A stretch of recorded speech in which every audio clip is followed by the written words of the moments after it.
বন্ধুরা আসসালামু আলাইকুম, আশা করি আপনারা সবাই ভালো আছেন। তো আবারও আমার একটি নতুন ব্লগে আপনাদেরকে স্বাগত। তো আমি সকাল সকাল উঠে কাঁচি আর খড়ের বস্তা নিয়ে রেডি হয়ে গেলাম আমি খড় কাটার জন্য। তো আমি খড় কাটার জন্য আস্তে আস্তে বাড়ির পিছনে চলে আসলাম, এসে বস্তাটা আমি রেখে দিলাম। রেখে দিয়ে এখন আমার কাঁচিটা লাগাতে হবে। তো আমি এখন বাঁশের সাথে কাঁচিটা ভালোভাবে লাগিয়ে নিলাম। প্রথম অবস্থায় ভালোভাবে লাগতেছিল না, আবারও শক্তভাবে ভালোভাবে লাগিয়ে নিলাম বাঁশের সাথে যেন না খুলে যায়। কাঁচিটা ভালোভাবে লাগিয়ে নেওয়ার পর এখন আমি বাঁশটা সরিয়ে নিলাম খড়ের স্তূপ থেকে। তো এখন একে একে করে আমি অনেকগুলা আটি কাটতে হবে।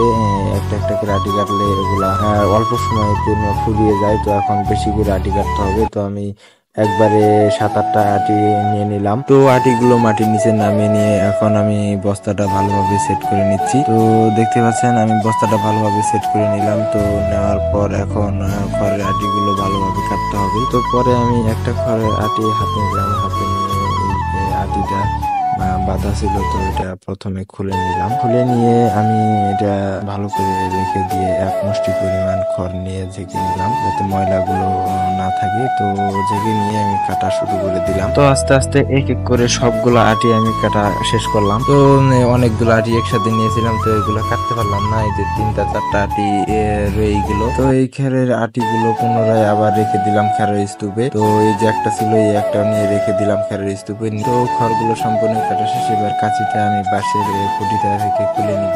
তো কাঁচিটা খুলে নিয়ে হাতে নিলাম। তো এখন খড়ের বস্তাটা নিয়ে এখন আমি বাইরে চলে যাব। তো সম্পূর্ণ খড়গুলো ভালোভাবে কেটে এখন এই যে আমার এখানে দেখতে পাচ্ছেন দুইটা গরু আছে।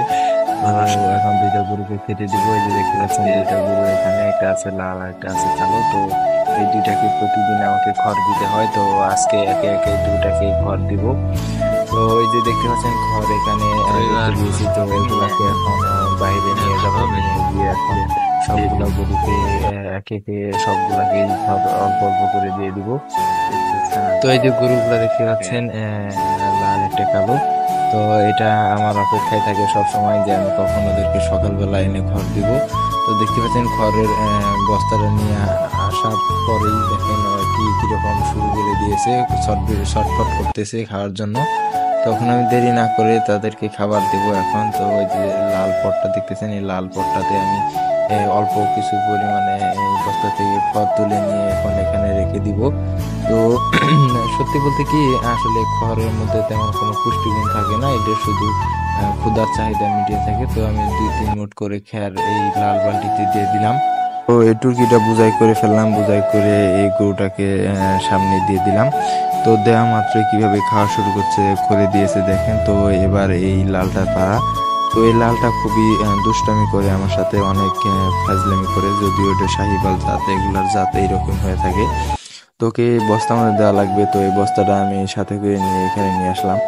তো ওইভাবে 2-3 মিনিট করে খড় আমি বস্তাটায় নিয়ে এসে গরুটাকে দিয়ে দিলাম। তো আজকের লাইভ এই পর্যন্তই।